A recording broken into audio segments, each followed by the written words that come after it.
Connerton, and of course, Eric Pilcher, as always, is here. Hello, Eric. Hello. On time, present, and accounted for. That is true. That is true. And also here with us, of course, we have the executive director of Tough Bumps, Austin Hicks. Hello, Austin. Hey, how you doing? Good. Who had to ask, how do I spell executive? That's not known. We don't know that for sure. We do know that for sure because I witnessed it. You know, E before C, you know, those words can be confusing sometimes. Yes. Not everyone's a good speller. I have to spell things for people all the time because I happen to be a very good speller. I used to be. That was like a talent that I lost, I think. Really? Yeah. Oh. I used to spell stuff like really well. Oh. You did you now? Yeah. Oh, okay. Well, you know, they say your spelling ability is the first thing that goes in old age. Is it? No, I'm okay. I was going to say, who is they who says that? I've never heard that ever. The same they that named him executive director of Tough Bumps. Oh, the higher power. Yes. Told you. Well, record time. That would be very appropriate. It was me, Austin. We are 3 minutes in. Are we even 3 minutes? No, it's like 3 minutes. Not even 2 minutes.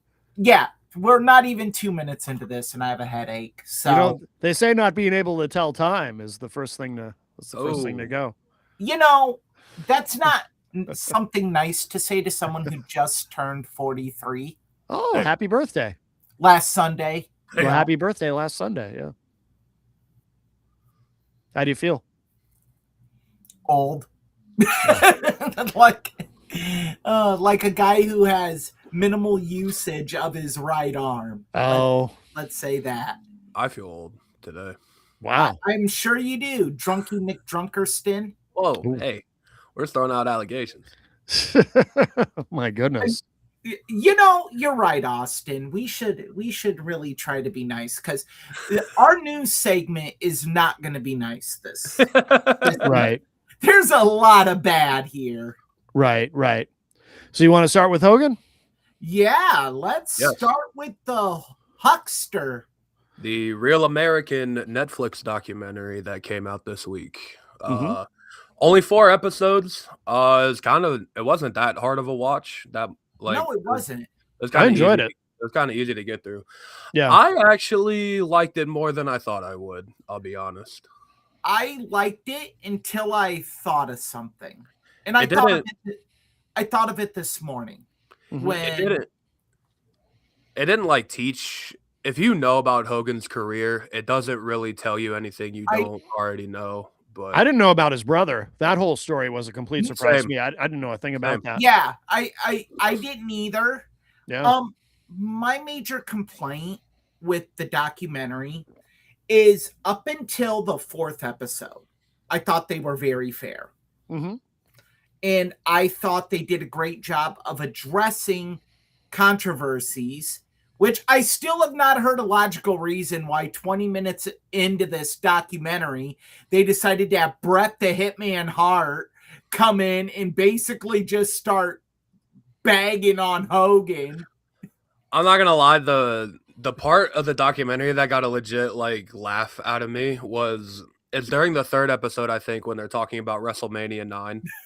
And yeah. And Hogan's like, I don't know. He came from Vince. It's just one of those deals. And Bret Hart takes a swig of his drink and goes, "Fuck you." Yeah, I like that too. Jenny and I like that.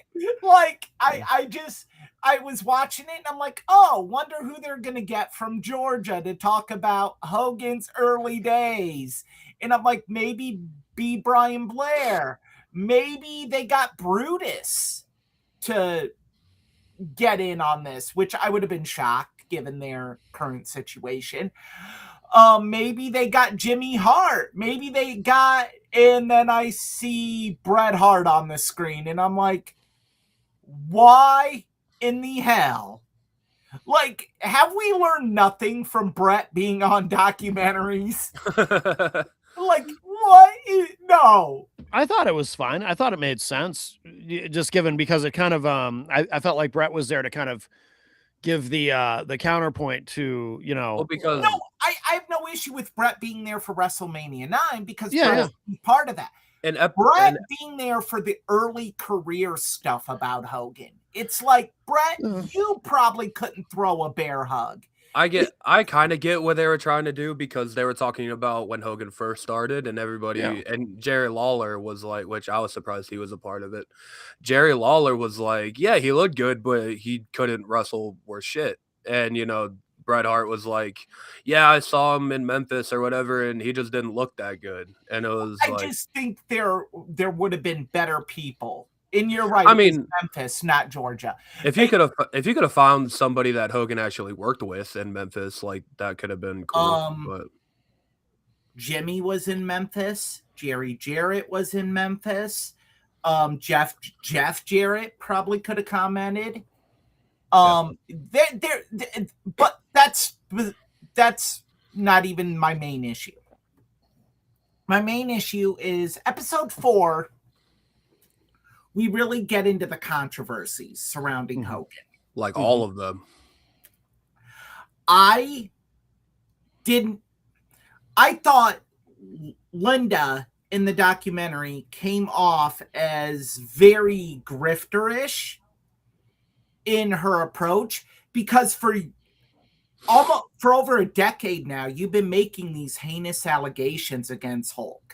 Mm-hmm. And now you're on there saying, "Oh, I loved him, and I've always loved him," and it's like, okay, you made some pretty serious allegations against this man, and I also did not like how Brooke Hogan's allegations were just completly not talked about. And I gotta Go say ahead. something about Linda though. I'm gonna cut her some slack because I understand what you're saying, Eric. But the thing is, once somebody's dead, I mean that really changes everything in terms of. I mean, we've all lost people. We all know this. Maybe you lose somebody who you had a complicated. I mean, I know, losing my dad. You lose somebody who you maybe had a complicated relationship with, and everything in your mind around that kind of shifts a little bit because now that whatever problems you may have had, whatever negative feelings you might have had to that person or whatever, now that none of that will ever get resolved. And it sort of forces you to start thinking about things a different way. So I understand what you're saying, but I cut her a lot of slack on that. I guess my thing is like, I had no issue with her being in the documentary. No, she almost had to be, I feel like. Yeah. I thought early on, I thought she was very transparent, especially talking about the drug use that her and Hulk had, which I thought was very bold of her. But I go back to my original point. Brooke was completely excluded, and I'm going to concede that Brooke was probably asked to be a part of the doc and declined.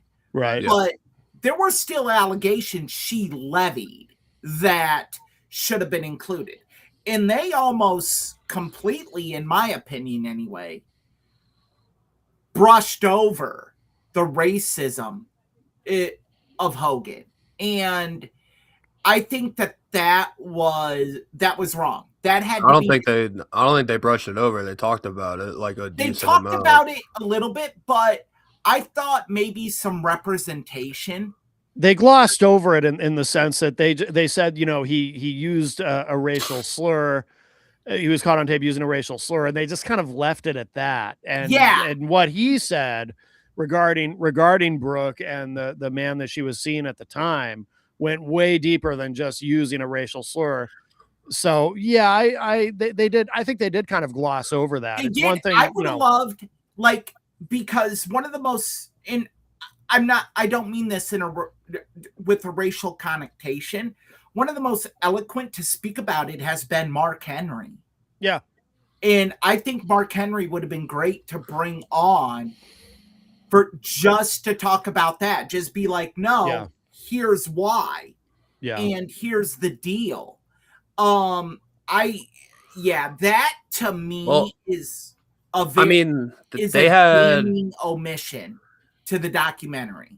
Booker T is in the last episode quite a bit, and I Mhm. feel like they didn't ask him about that at all. No, they didn't. And Booker Which would is- have been another one to It's talk about. very odd to me that they didn't want to ask Booker T about it. That to me really diminishes the documentary, because if you're going to do this tell-all documentary as it was advertised as, you gotta leave no stone unturned. And as hard as it is to talk about in today's society, in race relations, in cases of racism, you gotta address it, because it is a major part of Hulk Hogan.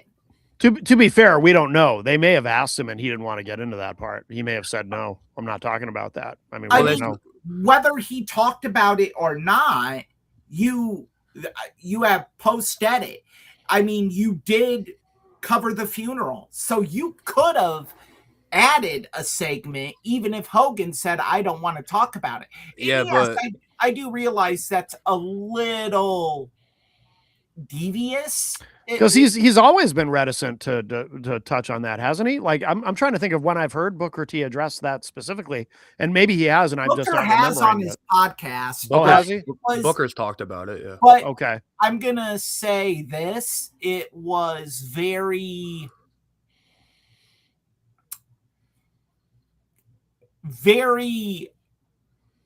I don't want to upset the boss ish. It wasn't as pointed and as direct as Mark Henry.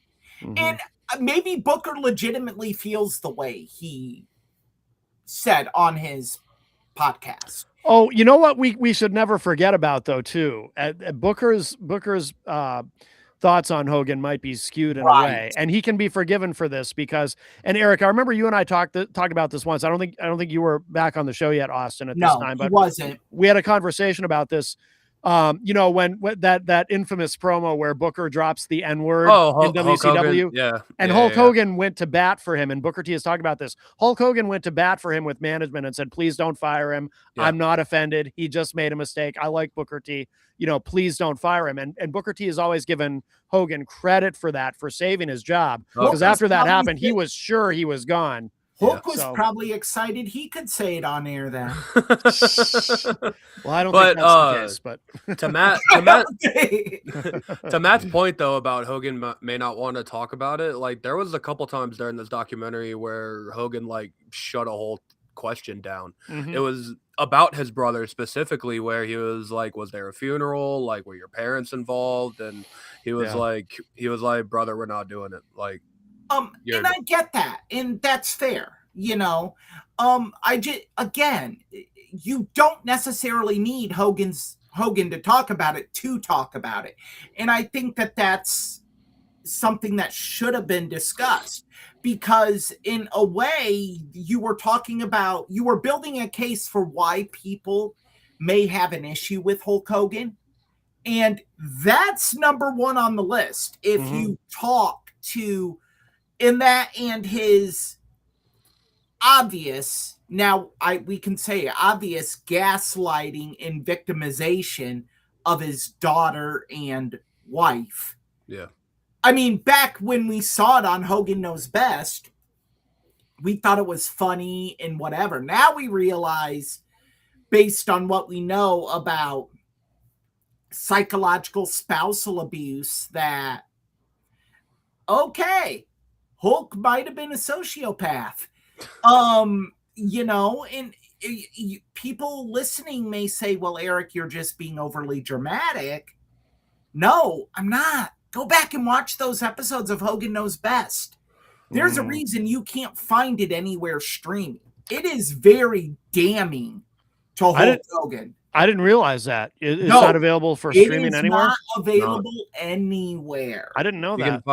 If you really want to find it, you can find it on You can find it on YouTube if you really You want to can watch find it. it. You can find anything if you really want to. But Yeah. no, you can't go to like Tubi or Like- Pluto or a paid streaming service and watch Hogan Knows Best. You Well, probably, well, what- Brooke Knows Best. you probably never will either. Well, No. what happens in that final season? Because I had stopped watching. I had enough of it at a certain point. Is Wasn't it just- all about Hogan's last match? I thought. No, the last season was building up to that there was going to be this bit like Hogan and Terry and Linda's marriage was at a crossroads and all of this. But before the season premiered is when everything went down and they started divorce proceedings. So at that point, it got axed. Like it was supposed to be a 2-part season. We only got part 1 of that. Oh, okay. Because once legally you can't air. I'm pretty sure both Terry and Linda's representatives said that season cannot air. Oh, wow. Because there probably would have been damning evidence for or against either side. Yeah. Huh. And then it segued to Brooke Knows Best. Yeah, I remember And then that. you had Nick in his legal issues. Which they don't bring up at all. Well, No. this was a Hulk documentary. Yeah, I I had get no why, problem but- with that. I Like- get why they didn't, but I mean, I to see Nick like prominently featured in this documentary is kind of like, ugh, you know what I mean? Yeah. It's like, Yeah. Yeah. I'm glad because I was going to mention that too, that I felt kind of disgusted. yeah, Like that Nick has become so prominently featured now. It's Yeah. like, do we forget about... he was just at WrestleMania. Like, yeah. Do we forget about the man who you turned into a quadriplegic? yeah, Like, Well, I kind of agree with you guys in principle, but in a practical sense, I mean, what do we really want though? Do we want, because of that, Nick has to spend the rest of his time locked away in a basement? I mean, what do you want to do about it? You know what I mean? At this point, I right. get it. I don't have the right answer. It's like there's nothing to do about it. It's Right. just like I don't you like can seeing. still get the heebie. I don't. Yeah, I just don't like seeing the guy on TV. Yeah. yeah. Like I'm just like anytime I see him, I'm just like piece of shit. I think it's cool though. Episode 3 was probably my favorite episode in this whole thing. When they went over the Hollywood Hogan stuff, Mhm. and Yeah. it was really cool to hear Hogan himself say that he probably should have just hung it up after the match with The Rock, like Mhm. because it wasn't gonna get better than that for him. And then Vince being like, "Oh, I'm all the way back in on Hulk Hogan," and then you have Triple H going, "No." Like, he got a nostalgia pop. Like this Yep. ain't I also- lasting. And Yeah. I'm sorry, I feel like I've dominated this segment. I also did not like how they really just brushed over the infamous Shawn match at SummerSlam. I don't think they. I mean, they. I don't. Is I there don't really all that? Is there really all that much to talk about though? Yeah, I thought they talked about it adequately. I mean, Why did You because could tell. the only side we've really heard about why it happened the way it did was Shawn's. Yeah. Like, and Well, it's this- like this could have because- been Hulk's opportunity to be like, no, brother, this is, I always believe that match was everything that happened in that match was Hulk's fault. It was all Hulk's ego in that. Well, because the story famously goes that they were supposed to have more than one match. They were supposed to have a trilogy. Yeah, and Hogan ex-nayed that to only the SummerSlam match, and he pretty much After the rumor is after the SummerSlam match. yeah, and Yeah. he demanded to go over on Shawn. So Sean said, And Sean's like, okay. fine, then. Well, and then Sean's like, fine, but I want to look strong in this so we can build to. Didn't. And also Hogan like almost like forced Sean to go heel when he absolutely didn't want to, I think. Yeah. I'm pretty sure that's how the story I goes. still cheered for Sean that night. Sean was sort of a tweener, I think, but that whole debacle though did lead to the next night on Raw, one of my all-time favorite Shawn Michaels promos. That promo was awesome. Who's your daddy? Yeah, the whole thing. You don't like me very much, do you, Montreal? Oh, the whole thing was so good. So good. And then Brett's music hits and he looks like he's gonna shit himself. And then he doesn't come out and he's doing the Bret Hart thing. Oh, so good. Everything about that promo is so good. Yeah. I look, I'll give my final thoughts on the Hogan doc and then you guys can have fun. Mm-hmm. I give it a 6 out of 10. I didn't hate it like I thought I would. I just think there were some glaring omissions that should have been addressed. Mm-hmm. And I still stand behind my Linda came off as a grifter in this. And Nick Hogan. I'm going to give it an 8 out of 10. I really liked it a lot. Jenny and I both did. We really enjoyed it. And Jenny hates Hogan.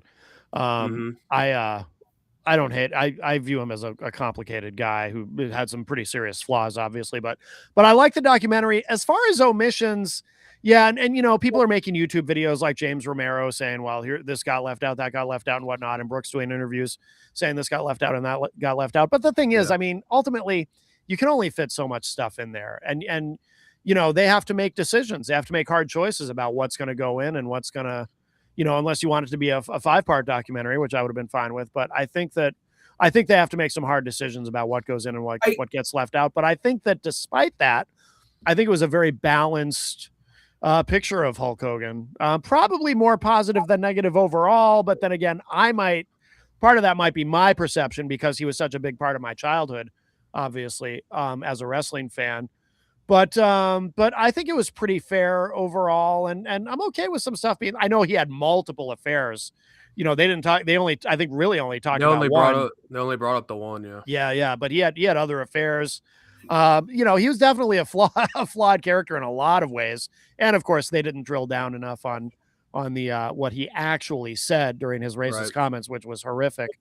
Yeah. But overall, I give it an 8 out of 10. I thought it was really well done. I think though, like James Romero, I see that he posted a 50+ minute video. Yeah. I haven't watched it, but I think like if you're going to post a video like that, you damn well better have looked at the end credits and saw executive produced Paul Levesque sitting. Like you got to concede some things here. Like, you can't sit here and expect that it's going to be the self-destruction of the Ultimate Warrior. Right. A complete hatchet job. I don't want us to come off as we're nitpicking, but at the same time, we also got to give our fair and unbiased opinion. Yeah. I give the Hogan doc, I'll say a 7 out of 10. I was kind of interested in this when they dropped the trailer for it because they were like, "Oh, this is the last interview Hogan made when he was alive." So I had this thought in my head that this is when he was gonna finally open up and tell all truths and like just get it all out there. And he kind of did for the most part. I only noticed a couple of lies that he told. Being the bassist for Metallica. Yeah. But I think if you remember Hulk Hogan from your childhood and wrestling, you stopped watching wrestling in the 90s or whenever Hogan's full-time run winded down, I think those kind of people will love this documentary. It's just the hardcore wrestling fans like us and people on the internet. It's like, it's not telling us anything we don't already know. And you kind of had to come into this thinking that WWE was only going to tell you what they wanted you to know about Hogan. Yes, they had to bring up the sex tape. They had to bring up the racism, but they did it in a way that, you know, they did it in a way that it's like not it wasn't what it should have been, I think. Yeah. I thought like the trailer made it sound like it was going to be this explosive tell-all. And if you went into it wanting that and expecting that, I think Dark Side of the Ring, as great of a series as it is, has spoiled wrestling fans. Yeah. So when something like this comes out, we're like, oh, okay. As brutally honest as Dark Side is for the most part. But I enjoyed my time watching the documentary. It kept me focused in. And I'm not a Hulk Hogan fan at all. I hate the guy, if I'm gonna be brutally honest, but there has to be at least a base layer of respect for what he did for wrestling. Reverence. Right. Yeah, you have to respect what the guy did for the business while also understanding that he's not that great of a guy. So this isn't going to be like a documentary I'll ever watch again. No. But Right. It was a good little 4-episode documentary. And with WWE being on Netflix, they were going to try to put Hogan in the best light they could have possibly put him in. Yeah. So it wasn't a bad documentary, I'll say. I'll 7 out of 10. I'm going to end this segment the best way we can. Fuck you. Fuck you. Well, shall we move on to there's another individual Brett's had trouble with. Oh dear God. On occasion. There he is. God. That is taken from his appearance on Ariel Helwani's recent program. 55 minutes of incoherent, drunken rambling. I haven't watched the whole thing. I've only seen clips. I have not, and I have no desire to. Yeah, I've only seen clips. I haven't watched all of it, and I never will. Yeah. Be hard to sit through. Yeah. You want to talk about guys I'm just sick of. Like, guys that I just look at and just, I don't wish harm upon him. Good. But I just, is there like a basement of a retirement community we can throw him in and just be done?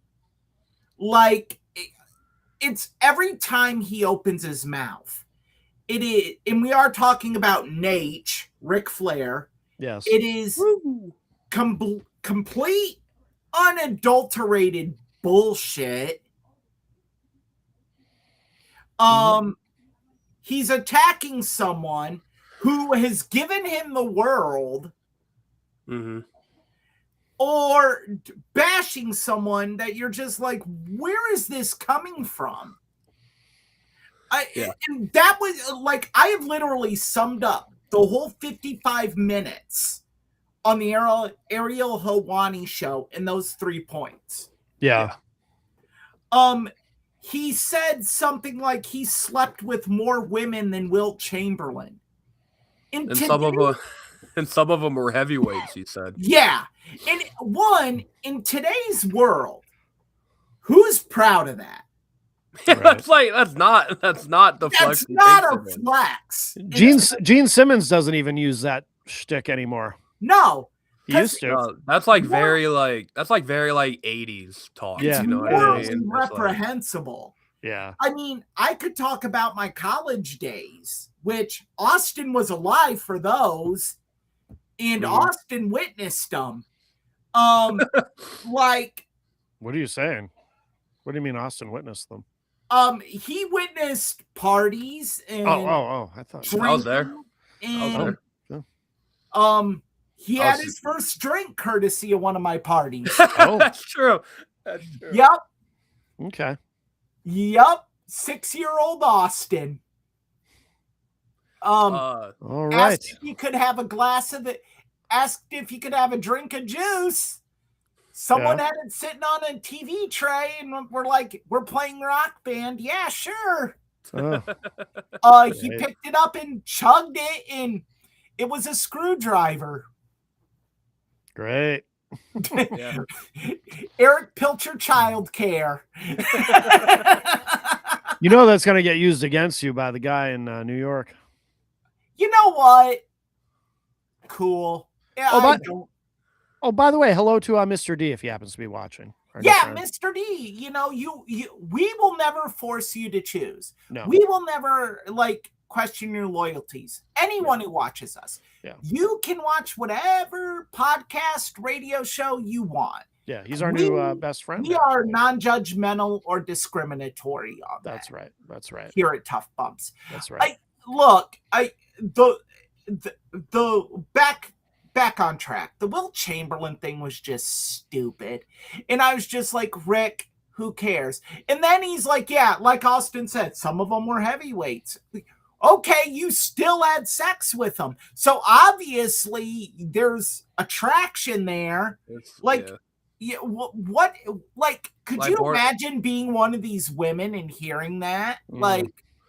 I'm sorry, I don't want to be this guy that's like, oh, he's like shaming people, but like that's borderline fat shaming. What he it is fat shaming. There's no borderline. It is fat shaming. Yeah. It's disgusting. There's no place for it in society now. But this is a guy who still to this day doesn't look at what he did on the plane ride from hell as sexual assault. Right. And it is. But it is absolutely. But has he ever acknowledged that even happened? No. He says that he kissed her, but his whole thing is it was consensual.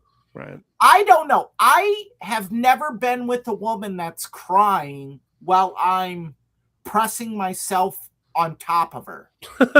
Well, that's a feather in your cap. Good. Yeah, thank you. The guy from New York ain't gonna bring that up. No. You know what I mean? Right. What part of that would be consensual? And you had guys that witnessed it that said, no, it wasn't consensual. Right. Rob Van Dam is like, it didn't look consensual. Right. But yeah, he we'll address the WrestleMania allegation. Then we'll get into the meat and potatoes of this. He said that he was banned from WrestleMania because after last year, when Tiffany and Charlotte had their unscripted promo battle on SmackDown, he called Ludwig Kaiser and said, I will beat your ass. And Ludwig Kaiser allegedly went to Paul, Triple H, and cried about it. And because of that, Ric Flair was banned from WrestleMania this year. Do you believe any of that? So it's complete bullshit. So if the match happened last year and WrestleMania was in Vegas last year, and this was a problem from last year, wouldn't it make more sense if he wasn't allowed to attend last year instead of this year? That's when the story gets a little weird to me. It's a good point. And because of the fact he legally can't attend WrestleMania. Yeah. He has an AEW contract. Yeah. He still does? Yes. I believe so, yes. Okay. It goes back to his whole thing against Roots of Fight that WWE said he couldn't be a part of it. It's because WWE has signed a deal with Roots of Fight.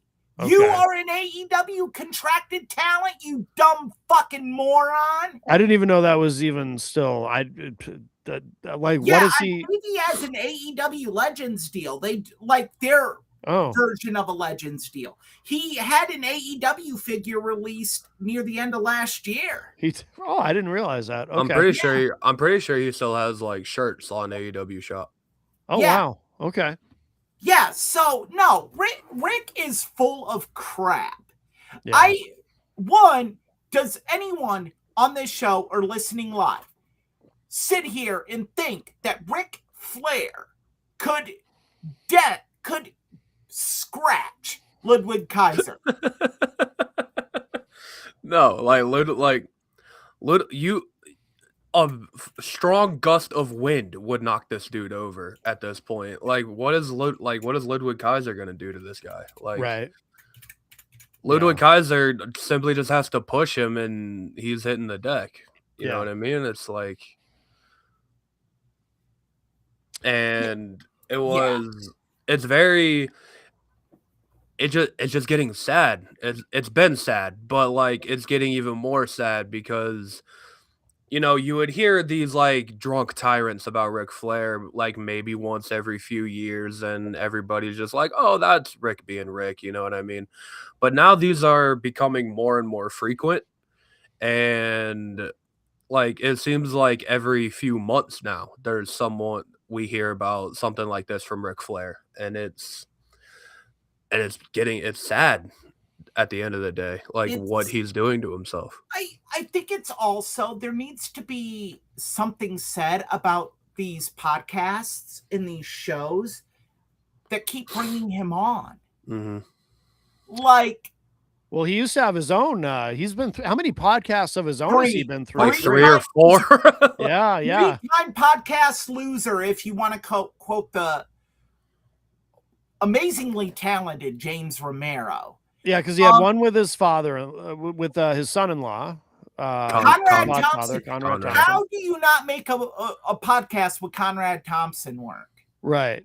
He had that. He had the one with Mark Madden, right? And that ended very strangely. I still don't even understand what happened. That was bizarre. It was very odd what happened there. Yeah. And then the other one, he tried again with Conrad, and it failed. Oh, he did. He tried a couple times with Conrad. I didn't realize that. Okay. I don't think the third time was with Conrad, but it was a part of ad-free shows. Yeah, it was his like thing. Gotcha. Yeah. But yeah, and then he targeted Dutch Mantel and Stevie Richards. That's so like out of nowhere. Like, well, and his flex against Dutch was he doesn't have health issues as severe as mine. Oh, well, like good for Dutch Mantel. Yeah, that's awesome. That's not the flex, Rick. You yeah. Here. Wow. Yeah, it's like, I don't know. Like, I've kind of been over Ric Flair for a while now, but to be honest, the nail in the coffin for me was when he said JR was using his cancer as like sympathy or something. The nail in the coffin for me was when I heard rumors of his behavior in Davenport, Iowa. In the, I want to say 2020, late spring, early summer 2020, he appeared in, again, these are rumors, so if anyone was there and can corroborate this or can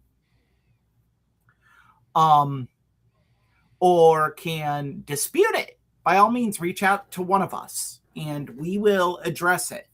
But there were rumors that he showed up to a Scott County wrestling event for a meet and greet and was buzzed and was hitting on women nonstop. And even if they were with a man, hitting on them because he's Ric Flair, woo, and disparaging guys. You're there as a favor to Seth Rollins. Mm-hmm. And he's admitted that. Oh, I was there as a favor to that Seth guy. Rollins, yeah. And it's like, and I hate how he does that. You know their names, Rick. Oh yeah, that's an old tactic that predates him. Yeah. When you want to discredit somebody, you pretend you don't even know their name. Yeah, like he kept calling Dutch Mantel Zeb. Yeah, because no one can be more over than the Nature Boy. Right. It's like, what are you doing? Yeah. And then Steve, like his critiques against Stevie Richards and James Romero. He targeted James Romero in this. Yeah. None of that surprises me though, because they do go after Flair. I mean, rightfully so. Yeah, right. Yeah. Like, okay, then Rick, how about you grow a pair, go on the show, and confront them? And in fairness, Stevie Richards has also, I mean, he's been balanced. He calls Flair out for the embarrassing things that he does, but he's also said very positive things about him too. Called him, I think at one point, calling him the safest worker he'd ever been in the ring with. Talking about how his punches always looked really good, but they never connected, and he always knew there was no chance of him getting injured when working with Flair, that kind of thing. So he said some positive things too. But yeah, and look. Here's the deal. And James Romero said it best, and I'm going to paraphrase him a little bit. Can you do it with his accent? I'm not even going to try that. What about? Okay. All right, never mind. It's a tough accent. It is. I can't do a British accent. I sound like an Australian having a stroke if I attempt it. I would say I would sound like an Australian with a mouthful of food. Okay. I can't. But he said the problem with Ric Flair is as long as you're essentially glazing him, you're good. Right. But the minute you do anything that is a perceived slight, not even a slight, a perceived slight, it's all bets are off and you become the enemy. Yeah. Mm-hmm. I mean, the guy tried to make his daughter walking out at WrestleMania about him. Mm-hmm. Posting on social media, him sitting at a bar. Did Flair post that himself, or was someone just filming him? I think Flair posted it himself. Okay. Him sitting at a bar crying as his daughter walked out at WrestleMania. Well, that's the kind of that's like the classic Ric Flair thing, though. If someone even mentions Charlotte's name to him, he starts crying. Yeah, and it's like, brother. he's known for being a crier. I forget who it was who said that, but somebody said nobody cries more. It was somebody from his era. The Four Horsemen era said nobody cries more than Ric Flair. Brett? Was it Brett? It might have been Brett. It wasn't Brett. It was somebody. I think it might have been one of the Road Warriors.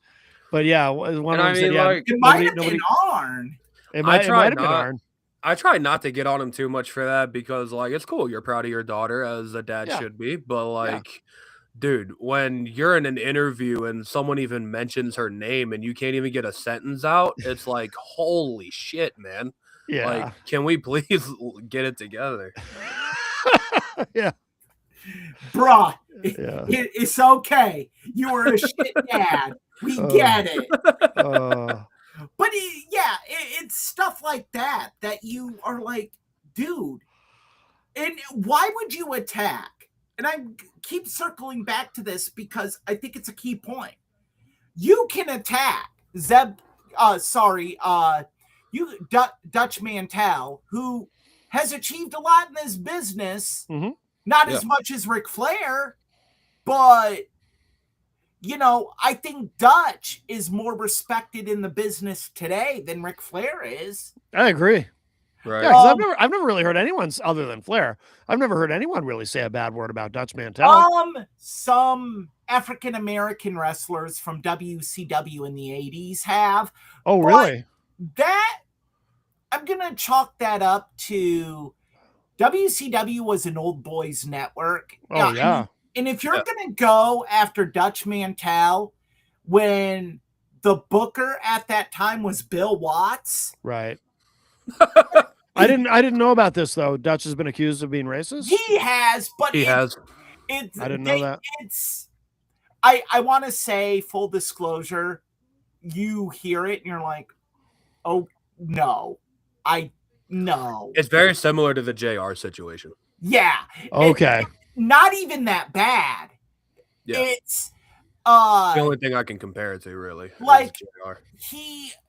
a developmental talent came in, and he wanted him to come out as a stereotypical Southern black man, Okay. and that's racist. Well, one, there was a booking committee in WCW. Who was in charge at that point in time? Bill Watts, who probably came up with that idea. Safe bet. Bill Watts, who Yeah. had to deliver the message. Right. Probably Dutch Mantel. Right. So it's one of those, they're shooting the messenger. And like not even mentioning the letter sender. Right. Okay. So it's that situation. Yeah. He went after James Romero, and to me, that's like, why? James Romero just hosts a podcast. Yeah. Like, what are you doing? Like, you opened yourself for James Romero, and I love James Romero's response because he went scorched earth on Ric Flair. As he does. Rightfully so. Saying, I'm a better father than you will ever be. I have a better house Brutal. than you will ever have. Yeah. I have the respect of my peers, which you will never get again. Right. And it's like, damn. Yeah. But you listen to it and you're like, this is all true. And then he goes after Stevie Richards for not having money. And I don't know if that's true. like, Yeah. Stevie, look, it's like, why dog someone who's just happy with their station in life? Yeah. I have never heard Stevie Richards have the just pure hatred towards anyone in the business like Ric Flair does for so many people. Yeah. Right. Also, seems to me Stevie Richards is pretty successful these days too. I mean, yeah. He said in his response he owns his house outright. Yeah. He's like, why? Because I didn't spend $10 million on a house when I knew realistically I could only afford like one. Right. Like, so yeah. And then the best is when he said Ludwig Kaiser wouldn't be around as long as a gnat in the wrestling business, and then questioned if he was even a part of the roster anymore. Well, that he can be forgiven for that. Oh, he's getting worked because he doesn't know. He's getting worked. Yeah, exactly. Yeah, he doesn't realize Kaiser's current Nate identity. is getting worked. Yeah, he's getting worked. Working on Nate. He's getting worked by El Grande Americano. Yeah, exactly. I mean, he probably still thinks El Grande Americano is Chad Gable. Right. Yeah. If he even knows who Chad Gable is. Yeah, he may not. Give him time. He'll call Chad up and threaten to beat his ass for. Well, he looked at Lacey Evans, and Rick still thinks that they're in a relationship. Right. Yeah. Well, anything more on the Nate, or should we move on to the next item on the undercard? Fuck you, Nate. All right. Fair enough. All right, here we go. Well, someone who was Ludwig Kaiser, by the way, was not released, but good. We do have our series of post rather. I can't talk. WrestleMania releases. Yeah. Quite a list. Unfortunately, yeah, as you can see, Dante Chen, Andre Chase, Alba Fire, Zoe Stark, who is currently injured, which sucks. Sucks, Zoe. Santos Escobar, who I believe is also injured. Apollo Crews, the Motor City Machine Guns, which is Chris Sabin and Alex Shelley. Eric Rowan, Dexter Loomis, Joe Gacy, Nikki Cross, and Bo Dallas. So the entirety of the Wyatt Six got released. Mm-hmm. Kairi Sane, Zelina Vega, and Aleister Black, who has only been back in WWE for a year. And interestingly he is now gone. enough, AEW talents have come out. Yeah. And basically said, we don't want him back. Because... Oh, have they? Yeah. MJF openly said like we don't want you Wow, no kidding. That because surprises me. the rumor was that No he was not the easiest guy to work with in Oh, no kidding. AEW. Yeah. Interesting. No job. Not No gonna job. job. No Yeah, he job. just didn't. He didn't want a job to anybody unless it was Oh, Edge. That's unless interesting. unless it was Edge. I did not know that. You know, this happens every year or after WrestleMania, and it sucks. Like, there's no other way to look at it. It sucks that people lose their jobs, but the name that stood out to me, and I'll touch on the White Six in a moment because I'm really pissed off about that. And I'm unbelievably upset about that. I'm gonna really go off on that. But the name that stood out to me is, in today's climate, why would you release Kairi Sane?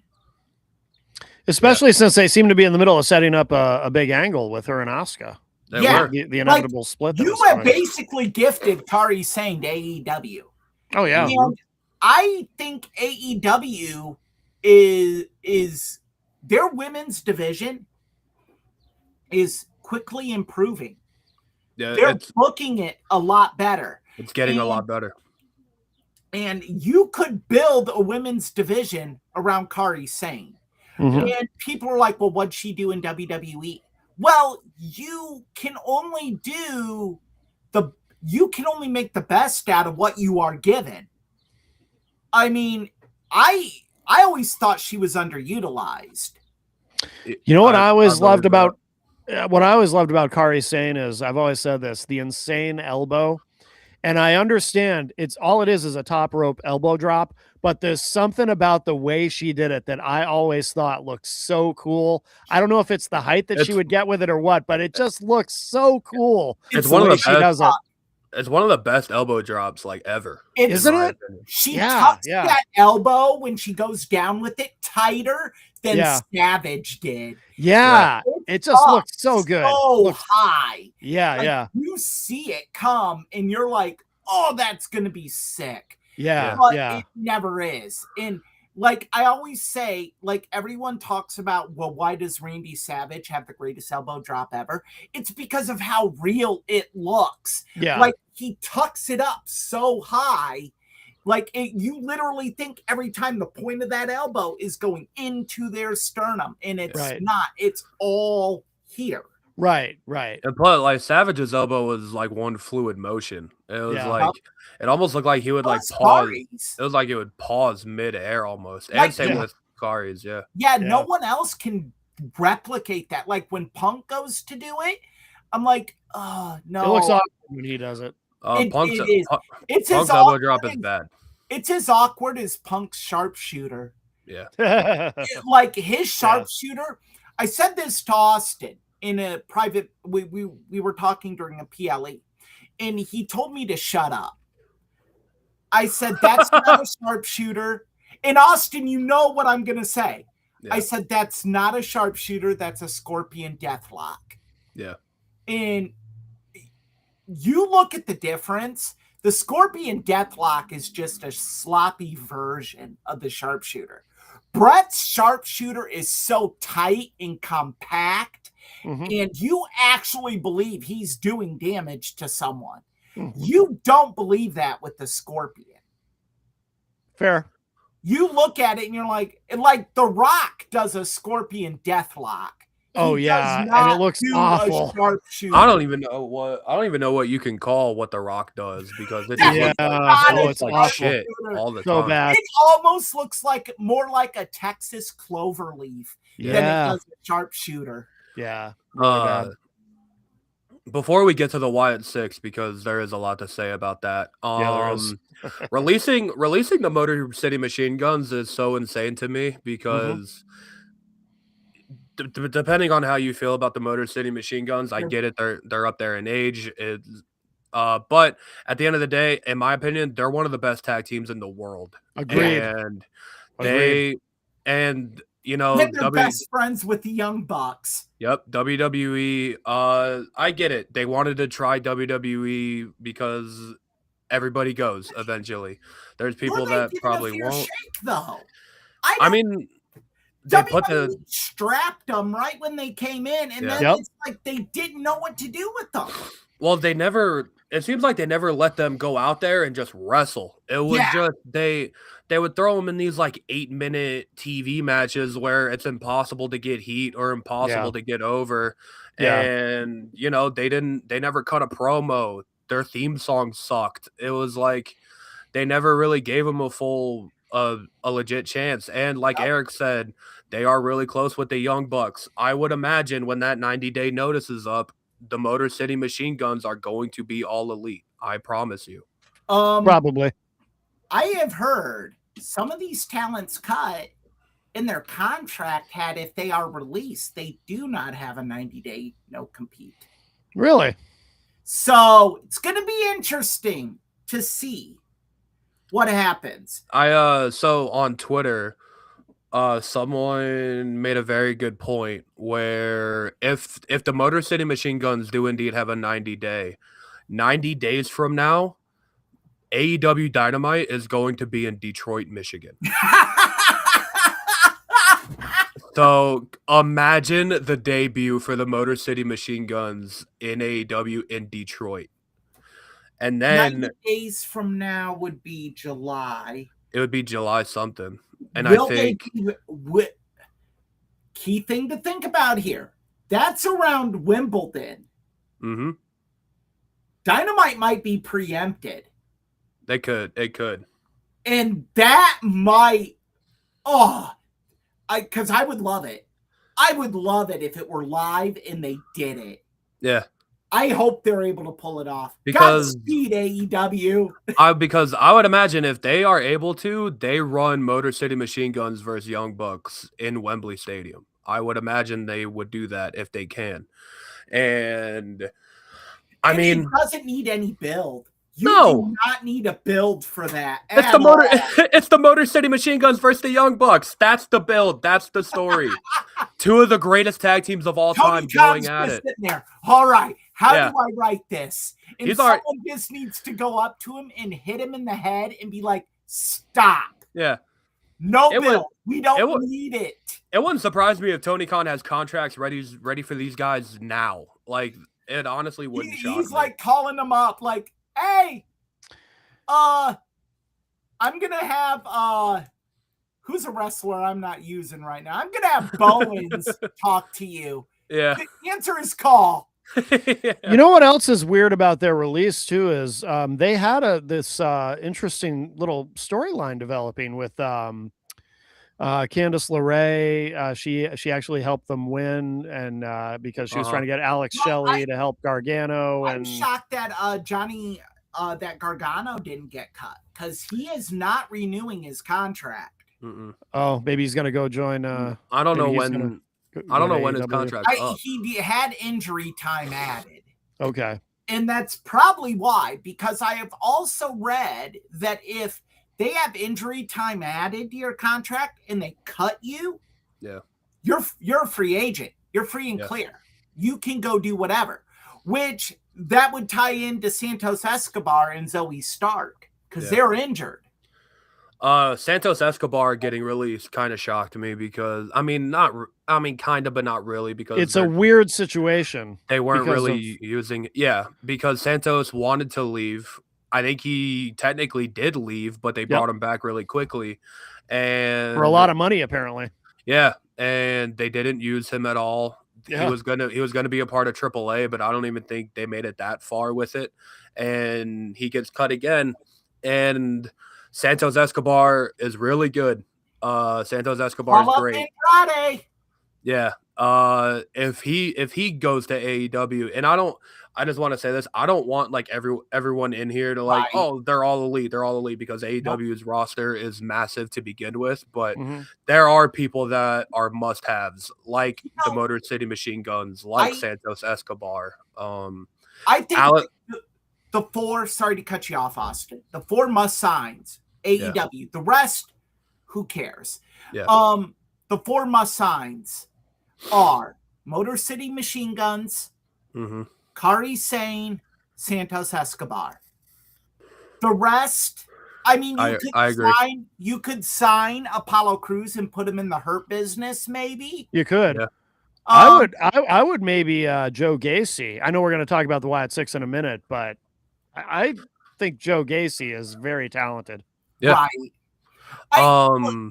My issue with the Wyatt Six is this is one of the more despicable things WWE has done in recent memory. In a long time, yeah.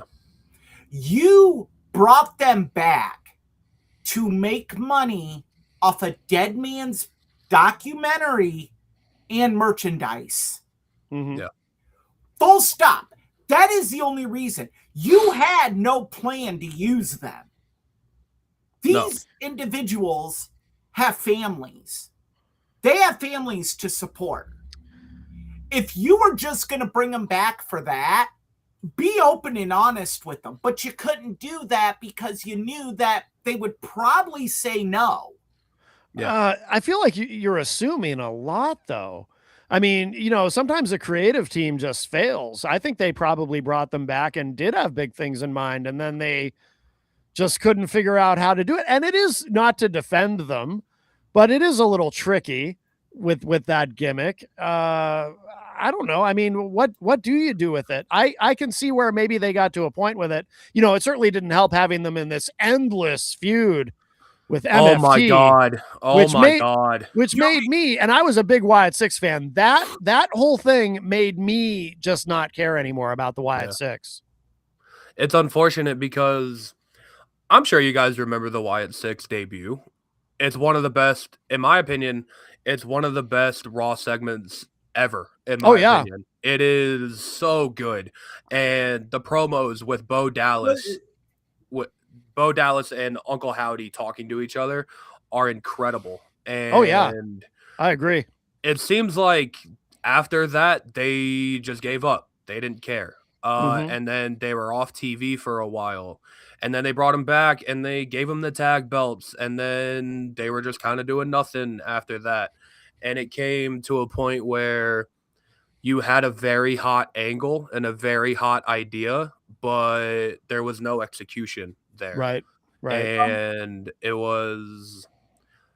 sucks because you could tell how much they wanted this to work, especially Bo Dallas. Bo Dallas did everything he could to make this work for Bray Wyatt. I think the stable was always going to be fighting an uphill battle because without Bray Wyatt there, unfortunately, it's hard for a Wyatt Six stable to work and fully see out his vision for it. I agree. But the solution to that is you have the leader of the stable actually work matches. Yeah, that's also true. Bo Dallas also hardly ever wrestled. Right. And you gotta have that. And you gotta put them, to piggyback off Matt's point, you gotta put them in situations where they can get over. Right. They're not going to get over being in a feud with the MFTs. It isn't going to happen. Well, the other thing... Oh, go ahead, Eric. I was just going to conclude. You got to put them in meaningful feuds with stakes and not just ladder matches for the tag titles. Have Nikki Cross wrestle for a women's title. Yeah. Have someone wrestle for a singles title. Hell, put Uncle Howdy in a main event or two. Yeah. When you have a stable, you got to build the stable up. You can't just rely on a name. And that's why I'm saying you grifted this just to make money off Bray Wyatt's name. Well, the other thing that the other possible missed opportunity too is they never pulled the trigger on Alexa Bliss being a part of the Wyatt Six. I remember that. They bounced that around like it was teased for so long. Eventually, it was a cock tease, is all it was. Yeah. If you eventually tease someone there for so long, they're going to lose interest. Right. It's anything, like any type of relationship. fans in sports, anything. They're just going to be like, I'm done. I don't care. And I think I know why they didn't, because there was probably, and I'm sure it was discussed, obviously, but there may have been some on the creative team who said, we might be devaluing Alexa Bliss because this is a mid-card gimmick, or they were treating it like a mid-card gimmick. But you're Unfortunately, devaluing, but it's added value to have her in a tag with Charlotte that's going nowhere now. Well, actually, they got some mileage out of that, though. They got did, minimal. They would have gotten more mileage putting her in the Wyatt Six than they would have out of the Charlotte thing. Probably. The Charlotte thing is interchangeable. You could have had any woman join Charlotte and do the "we're not friends" gimmick. Maybe. I don't know. I think they do have a certain chemistry, those two together, but that certain chemistry is overrated. I stand behind the fact you could have had anyone do that. I'm skeptical about that, but I think adding Alexa Bliss to the Wyatt Six and making her sister Abigail or something like, or whatever her name was going to be, it would have added a lot to the Wyatt Six. I think. Bo Dallas cutting those promos backstage was great. Mm-hmm. But if you need somebody to talk in front of a crowd and you're not confident in Bo Dallas doing that, Alexa Bliss is great at that. Mm-hmm. You actually have the Uncle Howdy character do a lot of talking. No, not live. No, just backstage. You got to have that live interaction. Again, I'm sorry to cut you guys off, but that's a very good point, Austin. You got to have that live interaction so the fans build them up. That's what was a part of the major attraction with Bray Wyatt is the fans embraced him. You had the whole thing with the fireflies and the fans singing the song. You didn't even have to play his entrance music. No. Right. And the fans could sing him to the ring. Right. You don't build that with vignettes. It starts that process, but you need something to get that connection. Yeah. Mm-hmm. And, Nikki Cross during this entire Wyatt Six run, I don't think wrestled a match. Nope. Right. She didn't wrestle at all. And, Eric Rowan, and I think the tag team of the thing was Joe Gacy and Dexter Lumis, I believe. Mm-hmm. And Eric Rowan just standing there, not doing anything really. It's just like, there was no clear-cut plan for this stable, in my opinion. They kept teasing Eric Rowan versus Talatonga. Am I saying his name right? The big guy in the MFT. Yeah, they kind of teased that, but it sucks because if you read about what Bray Wyatt's plan for the Wyatt Six was, it was going to be something. It was going to be his most ambitious thing. What's that? It was going to be. Step aside for a quick second. Okay. It was going to be. And I can hear.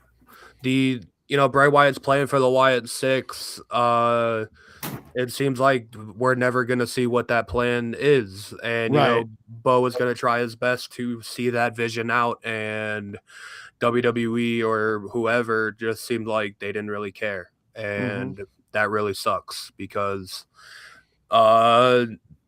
that was kind of our lasting memory, or not memory, but it was kind of our lasting image of Bray Wyatt in WWE TV.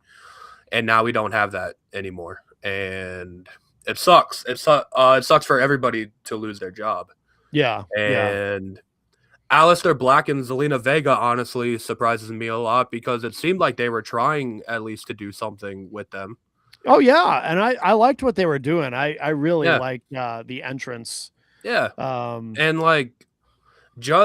when was it was like February or January, like Aleister Black beat Randy Orton clean on a SmackDown. Yeah. And that went nowhere, and now he is gone. Same with Zelina Vega, which she's been there a long time. Zelina Vega's been there a while, and it seemed like they didn't have anything for her before the Aleister Black thing, so why not put them together? Right. And I don't know where Aleister Black goes from here, to be honest. I don't know either. I'm thinking Same with Zelina Vega. To be honest, I don't know where they go. Look, there will be, opportunities for him overseas independently. Yeah, because that's where he got his start as Tommy End. So Yeah. I think that'll be there for him. I don't think AEW is in the cards. I don't think so either. You got to be careful because I think these guys think that because there's two major companies, they'll always have a job somewhere. And that isn't true. Yeah. You got to be careful. And yeah. Aleister Black and Zelina Vega didn't really shock me because I don't think they ever really knew how to book a character like Aleister Black. Yeah. Well, they tried it. They tried it with Karrion Kross, and they couldn't figure it out. So then they tried it with Aleister Black. Figure it out, and and I think there's too many old heads in WWE creative right now to book a Aleister Black or a Wyatt Six. They don't have that ability. And people are like, well, Eric, you said a few weeks ago that they have the right guys booking Danhausen. No, I said they have the right mind booking Danhausen. I guarantee you they have one person booking Danhausen's stuff. And there's a major difference between what Danhausen does and what Aleister Black and the Wyatt Six do. Yeah. And if you're comparing those, that's like comparing vegetarian lasagna to something you would get from Italy. Like, there's no comparison. They're totally different. I personally thought Aleister Black was a safe bet because when he left AEW, it was a foregone conclusion he was coming back to WWE. Yeah. And I remember a lot of people were like, his first run in WWE didn't quite work out because Vince didn't know how to book him. Vince didn't understand him. But Triple H booked him in NXT, and that's where he was booked the best. So with Triple H running the main roster, there's a better chance for Aleister Black. But maybe there's something we don't know about Aleister Black. Maybe there's, I don't know. Maybe there was backstage issues, maybe same issues that we're hearing about from the AEW talent. Maybe that reared its ugly head in WWE. Right. That's the thing we also don't know. We don't know like what happened with each individual behind the scenes. Right. And there's something to be said for when these people come back. We don't know what the expectation is. Like, was Aleister Black over? Got cheers. Yeah. But was he as over? Did he get as over as Triple H thought he would? Right. I don't know. And so I think that's a key part of this as well. Yeah. Who else do we have on the list? Alba Fire. That one was kind of a surprise to me. It was because she's been linked to Chelsea Green for a while, and the secret Hervis was. I think they're getting ready to phone that in. It was entertaining stuff. I know Piper Niven's hurt, so it was kind of just her for a while. But I think the backlash they've gotten from what they said on WWE Unreal is going to kind of do them in on the secret Hervis. I think I think we're going to start seeing it as Chelsea Green recovers from the injury. Mm-hmm. Think they're going to have to course correct with her. I think she's going to come back as a major face. And she's going to be a baby face eventually. I think the crowd is going to force Creative's hand and make a face because they've already been cheering her. She's a very entertaining heel, and I think that with the additions they've made on SmackDown with the 3 girls from NXT, Fatal Influence. which I It's got- thought that they got major go home heat. Oh, you think it was No. go home heat? I thought it was that just heat. That ain't go home heat. That's JC Jane playing the hell out of the crowd. Yeah, I agree. Okay, agree. I'm not familiar with JC Jane, but JC Jane's watching awesome. it like I was, I'm like, ooh, boy. JC Jane is really good. Yeah. But again, okay, so they're monster heels. Yeah. You now have an overabundance of heels on SmackDown. You gotta flip some of these women here. I think the prime candidate is Chelsea Green. And I think you throw her in the deep end now and see if she can sink or swim. And she can swim. I think she can do anything they give her I to know do. she can swim. I I'm think not so. disputing that. But that's got to be the logic. Can she prove Michael Hayes wrong? Yeah. Can she sell a match with Rhea Ripley as the women's main event of a PLE? Mm-hmm. Yeah. I think she can. I think she can do whatever they give her. I agree. She's that good. But I think that everything that happened on Unreal, I have a conspiracy theory. I think. Oh, you think that was a work? It was a work. It was work. Michael Hayes was working. Yup. You think so? Michael Hayes is working. And I think there were only 2 people in on it. Yeah. Him and Chelsea. Green. Interesting. Interesting. Maybe because they don't want to piss him off. Maybe Undertaker. Really? Undertaker came out and defended Chelsea Green. Yeah. I remember that. Yeah. And so I think that those 3, like Michael Hayes got together and was like, well, who's a guy that's respected? Oh, Taker. Who's more respected in this business than Taker? Right. And so, yeah, I look, everyone bashes Michael Hayes, good, bad, or indifferent. I think a lot of his criticism is unfair. You know, people say people call him out for a lot, and some of it's fair, but I think Michael Hayes has one of the best minds in the business in regards to certain elements. And those certain elements are time tested and true. That's why he's still around. Yeah. Yeah. And that's so very important. Yeah. Is that we sit here and we emphasize with that, you know, that Michael Hayes, you know, it's very possible he could have went rogue and been like, hey, Chelsea, what do you think of this? Right. It's possible. And I think he might have done it even without talking with Triple H. Yeah, well, anything's possible. I mean, because I firmly believe Michael Hayes is one of those guys that could probably tell Triple H to go F himself and there'll be no recourse. Yeah, it's a made guy. Yeah. Yeah, like I don't even think Bruce Pritchard has that caveat with Triple H.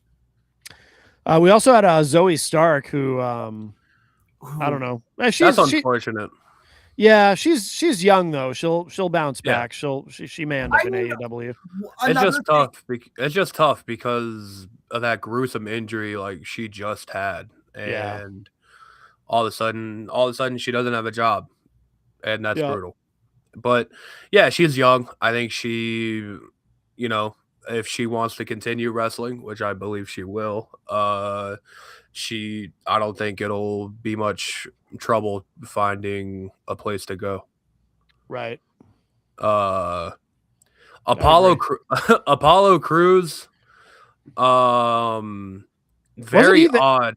Wasn't he there for like 10 years? And he signed in like 2015, 2016.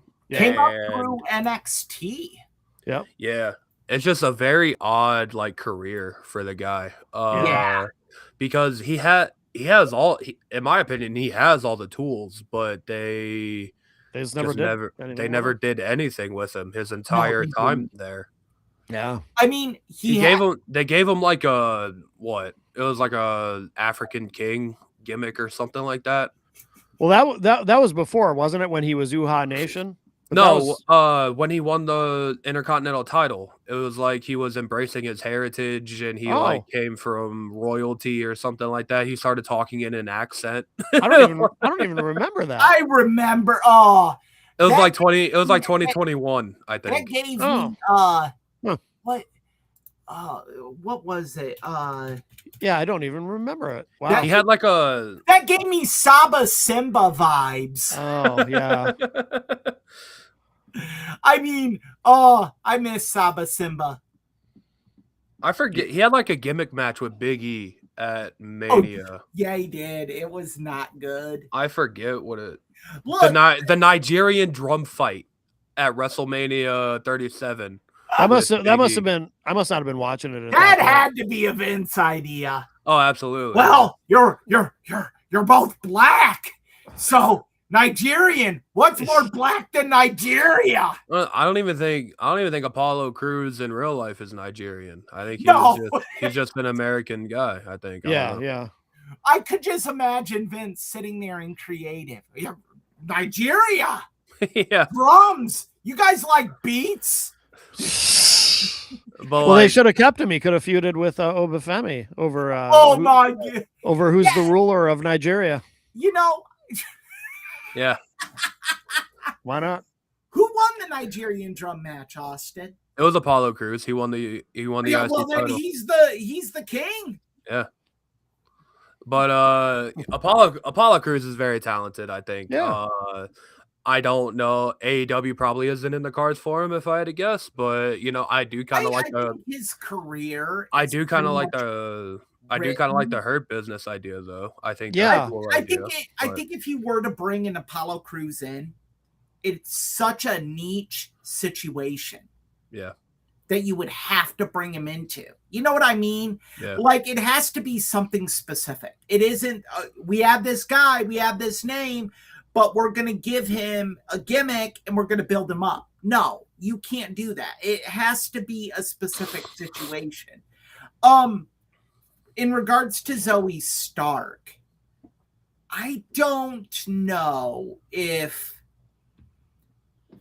I kind of looked at that and like my heart breaks for her, but we don't know how the recovery's going. WWE could have gotten medical that was alarming, and they're just like, Right. this is what we're going to do. And that's an unfortunate part of any sports business. I hate when people say WWE cut an injured wrestler. They're horrible. The NFL does it all the damn time. Yeah. The NBA, And to be fair, WWE tries not to do that historically. Right. They try not to cut you when you're injured. I mean, so I think maybe, and I don't have any inside information. I haven't heard any rumors. This is just, I'm spitballing here. Maybe there's some, something there that we don't know. And I just wish her the best, and I hope she comes back. Yep. There was also Andre Chase from NXT and Dante Chen from NXT. I was shocked that there were only 2 NXT guys, especially with the third season of LFG starting tonight. Because NXT has such limited TV time to begin with. You're adding 2 more people to it. And granted, they did move up a bunch of people. So you're creating spots, but I thought there would be a little bit more NXT. This list is not complete though, because I think there was at least there was like a lot of like evolved talent that got released. Yeah. I think these are the WWE contracted talent. I think Evolve talent is still under Evolve. Yeah, because I think it was 22 people total, and this is like, what was that, like 15? These are the major WWE names that got cut. I saw Matt Cardona post something that basically said you can do 3 things. You can cry about it, you can quit the business, or you can get up, dust yourself off, turn yourself into something bigger than you were. Mhm. And it's like, I love those words, Matt, but you're the minority. You're not the majority. And Yeah. like, Yeah. it's easy for you to say that. It would be like Cody Rhodes saying that. But how many Cody Rhodes and Matt Cardonas are there?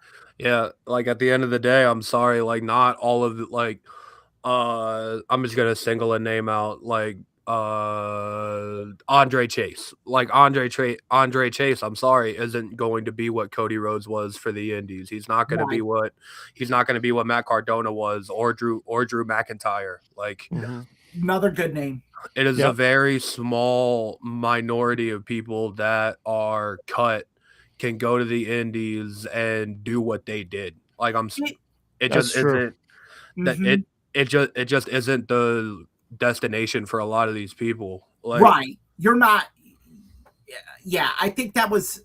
I love what he's trying to say, but it's like, a little, a little problematic, I think, and a bit hard to do. Yeah. Well, all right. Anything else on the releases, or should we get to the main event? Well, I kind of had a question here. Yeah. We are at an hour and a half already, or getting there. Right. I would like to dedicate a little bit more time than 30 minutes to the Raw after Mania. Yeah. And unfortunately, we didn't discuss next week's episode. yeah. Okay. So I'm thinking maybe we conclude with the 3 major news stories that took up some time, and Okay. we bump Raw after Mania to next week. Well, it's fine with me. Okay. Yeah. Sorry everyone for the curveball. It's just that we did go there. These were 3 big stories. And Yeah. Right. I actually told Matt in our kind of pre-production meeting that this is going to take time because there's a lot to unpack. Yeah. Right.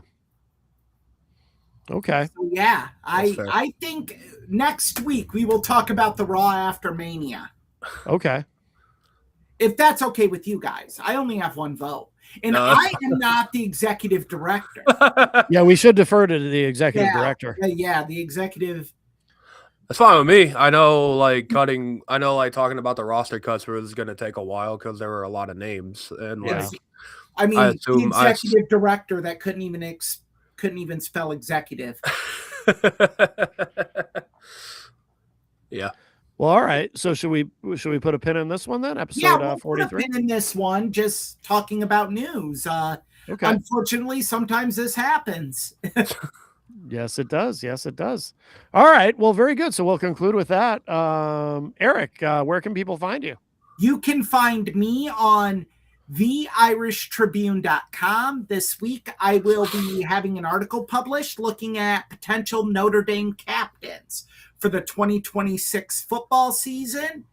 And you can find me on Instagram and TikTok at Pilcher's Point, or you can find me on X at Eric.PilcherIT, or on Facebook at Eric Pilcher. Very good. Very good. And Austin, where can people find you? I'm on X or Twitter, whatever you want to call it. Watering hole. I tweet whatever comes to my mind, usually wrestling, but I talk about whatever I want. Just search up my name on X and you'll probably find it. All right, very good. And you can find me at mattconnerton.com. Also, I've got a new website, mattconnertonunleashed.com, which is I am specifically checked out for that. mattconnertonunleashed.com. It is very nice. Thank you. Although I am still waiting for Matt Connerton Unleashed, the best of Eric Pilcher. Oh, yeah. Any day now. We're going to put that one together. Is that www.mattconnertonunleashed.com? You know, I have the last 2 weeks, I have not used www. You guys want to hear a quick story? Yeah. Sure. Talk about irony. So after all the bitching I did, I had a problem with the new Oh, no. website with the domain. I was having a problem getting it to work without the www. I Oh, finally figured it out, but it was a pain in the, and I'm a web designer. I've done this many times, but for Right. some reason it was giving me a hard time. It was only coming up with the www, and I was having a bitch of a time. It took me like, it wasn't until the next day that I finally figured it out how to Right. fix it. But what, and it's the first time that's ever happened to me. But of course, it happened to me after I bitched about it on the show. I could not get it to work without the www, and I'm like, this is unacceptable. I can't have it like this. But I finally figured it out. Speaking of bitching about www dot, Yeah. I was speaking with one of my former advisors for a student newspaper. Apparently, there is a lot of complaining that the AP still wants people to use Yeah. www dot. Yeah. So that could be a change coming. I hope so. Then I will feel truly vindicated. And you know, I still want to know about this best of Eric Pilcher. Yeah, I'm working on it right now. No, you're on the show right now. I'm No, multitasking. shut up, Austin. No, no, like nice. there's a best of Texas Mike. That's true. There's a best of Gonzo. That's true. There's a best of. I'm surprised you don't have a best of Loco Jose. Yeah, we do not have a best of that. I would have been spoken to about that if I had made one. We do not have a best of Eric Pilcher. That's and there true. are many contributions there to choose from. That's true. You're not wrong. Yes. The thing is, contributions, what you do in this business. I know all about that. He's the executive director. He knows about that. The higher power. Yes. You know what? You are moments away from me sending you to be the higher power. What does that even mean? What? I don't want to meet Vince McMahon. No, a higher power. Like who you would meet at the pearly gates. I am going to. Oh, I get it. Yeah. Now, because you made me explain it, it doesn't have the gravitas. It really doesn't. No. No. I didn't know what you meant at first. I was like, what? You knew exactly what I meant, but you knew I really didn't. I was confused. That was a Barry job by yours truly. No, you didn't bury anyone. Oh.